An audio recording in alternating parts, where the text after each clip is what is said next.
Hello, hi, it's Paul here from SET English. So, happy Monday, good to see everyone. I hope you had a really nice weekend. I'm going to be doing a speaking session today, okay? And there's some aspect of speaking that I really want to tell you about. There are a lot of interesting corners and different ways of thinking about different tasks. But I think it's really important, especially in information giving, to really understand what you're being asked to do. Okay, so let's have a little see if anybody is live with us on Facebook. If you want to say hello, that would be really great. It would be lovely to say hello and tell us where you are. Okay, if not, that's fine. You can be watching this later. If you've got any questions, you can pop them in the chat box. And if you could you like this video? That would be really good as well. That would be really useful. Okay, so let's have a little look at what I want to talk about. All right, okay. So when we think about information giving in OET speaking, what we're really talking about is one of the criteria. Okay, one of the clinical communication criteria is called information giving. Now, information giving, when you think of it, you are probably thinking of a similar situation to this one, whether you're a nurse or a doctor, it doesn't really matter. But what you're thinking about is that the information is going like this. All right, because it's called information giving. All right, now, it's my idea. It's something I'd like to convince you of today, that that's not really the situation. Yes, of course, you do want the patient to have some information that you've given to them, but there are ways that needs to be done, and there's a way of thinking about information giving that I think changes the way that you approach it and gets you a higher score in OET. Okay? So what are the things that we think? Okay, we think it is we need to explain procedures. All right, we need to give details about conditions.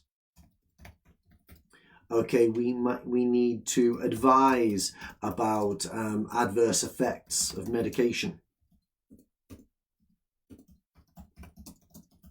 Okay, these are different things that we might need to do. We might need to advise on lifestyle changes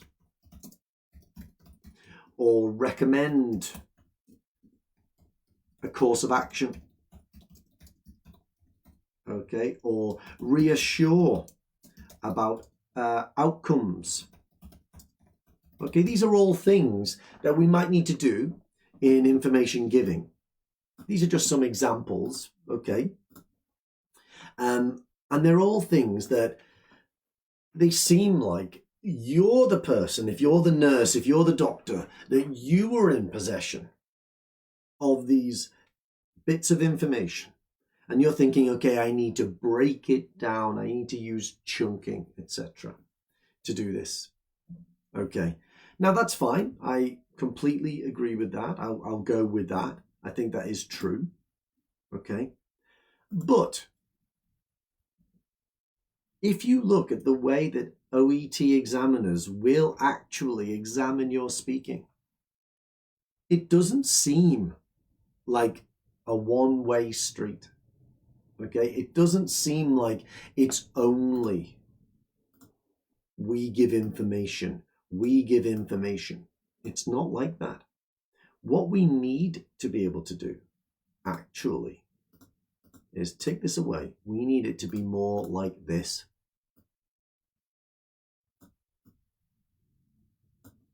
That's what we need it to be like. And the way I describe this is I describe it as a more conversational. It's not a presentation. It's not lecturing. It's more conversational. We need it to be a dialogue. And it's not just because I prefer it this way.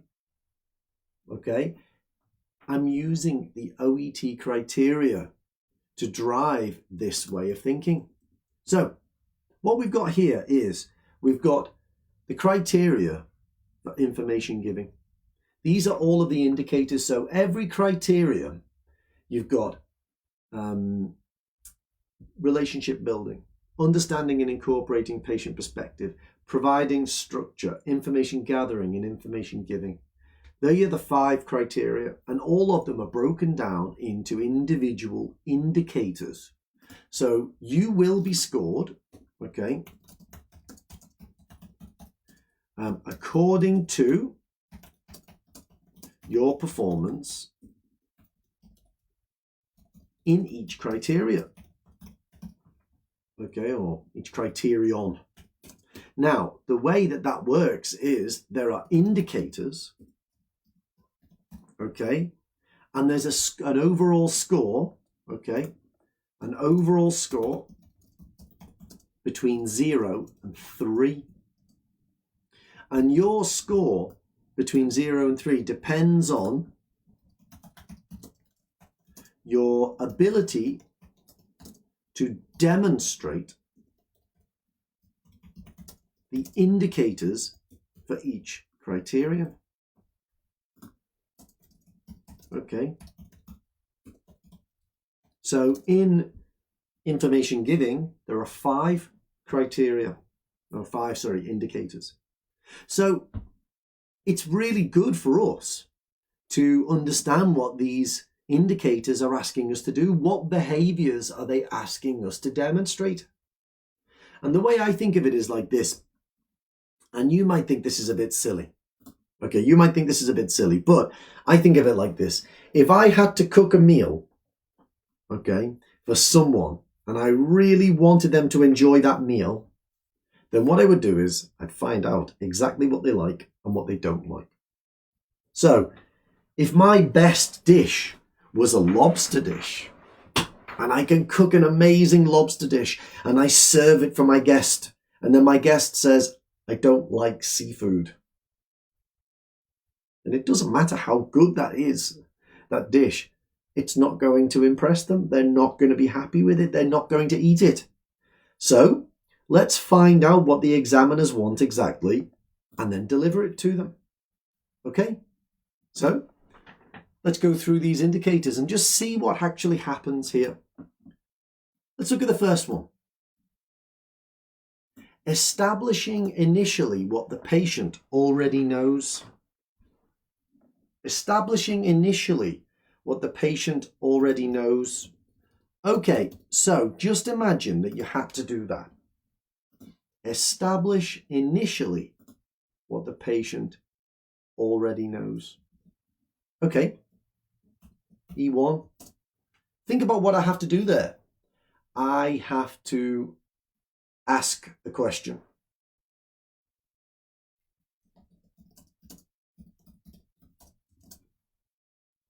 It might be something like, what do you know about diabetes? Have you ever had surgery before? Okay, these types of things. All right, so E1, we're asking a question. That's a good question. Okay, let's look at E2. Pausing periodically, using the response to guide the next steps. Now, really, this one, it's sort of, it's something which ties in with chunking. Okay, this ties in with chunking in that we break down our explanations. We break down our explanations, but we don't always have to check. Okay, instead we pause, we allow the patient to, we would say, jump in. Okay, so that's E2. We don't have to ask a question there. E3, let's have a look at E3. Encourage the patient to contribute reactions and feelings. Encourage the patient to contribute reactions and feelings. So let's think about, how could I do that? How could I encourage the patient to contribute reactions and feelings? Ask a question. How does that sound? Do you think you can manage that?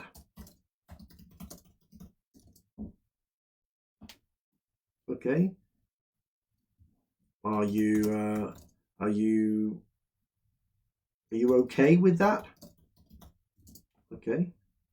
Here we are. We're asking another question, aren't we? Oh, that's very interesting, isn't it? Because so far,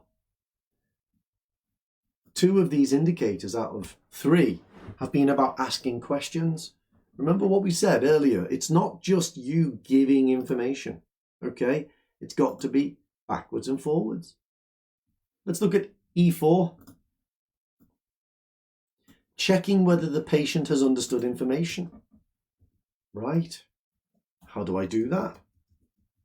Oh, that's right. I ask a question again. Okay, it could be something like, is that clear so far? I like that question. That's a good one. Would you like me to repeat that? That's a good one as well. It's almost making an offer of explaining again. You only need to explain it again if they need some more understanding, if they don't understand something. Is that clear so far?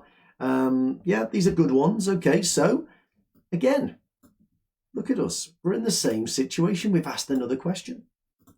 And then let's see what the last one is. Discovering what further information the patient needs. Okay, E5. How do I discover what further information the patient needs? Oh, that's right. I ask a question. Do you have any other questions? Would you like to ask me about that?